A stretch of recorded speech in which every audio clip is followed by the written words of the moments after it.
Welcome to learning corner. பழமொழி 400ல் இருக்கக்கூடிய 400 பழமொழியை தினமிரு பழமொழியாக பார்த்துட்டு வரோம். இன்றைக்கான பழமொழி, தன்கோல் எடுக்குமாம் மெய் அரசர்களின் செங்கோன்மை.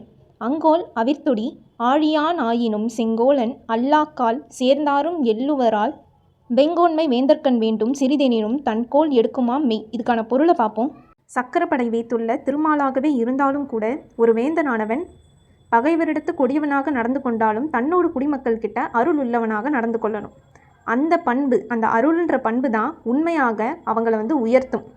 இதை தான் தன்கோல் எடுக்குமாம் மெய், அதாவது இங்கே தன்கோல்னா அருளாட்சின்னு சொல்லியிருக்கான். இதுக்கான பொருள் அரசர்களின் செங்கோன்மை.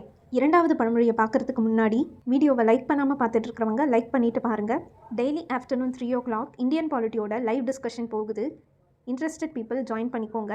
ஸோ ஃபார் ஃபண்டமெண்டல் டியூட்டிஸ் முடித்து ஃபெட்ரல் வர்சஸ் யூனிட்டரி சிஸ்டம் வரைக்கும் பார்த்துட்டோம். இரண்டாவது பழமொழி, தட்டாமல் செல்லாது உளி ஏவி பணிக்கொள்க வீட்டு கருமம் செய்ய வைத்த பின்னரும் முட்டாதவரை வியங்கொழல் வேண்டுமால் தொட்ட கால் மாழ்கும் தளிர்மேலே நிற்பினும் தட்டாமல் செல்லாது உளி. இதுக்கான பொருளை பார்ப்போம். ஒரு மெல்லிய தளிர் மேலே உளியை வச்சாலும் அதை சுற்றி வச்சு தட்டினா மட்டும்தான் அது மரத்துக்குள்ளே இறங்கி அதனோட வேலையை செய்யும். அதுபோல தான் எவ்வளோதான் ஒருவர் தகுதியுடையவராக பொறுப்புடையவராக இருந்தாலும் செய்யக்கூடிய தொழில் மிகவும் எளிமையாக இருந்தாலும் அவரையும் ஏவிக்கொண்டே இருந்தால்தான் அந்த வேலை சரியாக நடக்கும். இதை தான் தட்டாமல் செல்லாது உளி, பொருள் ஏவி பணிக்கொள்கன்னு அர்த்தம்.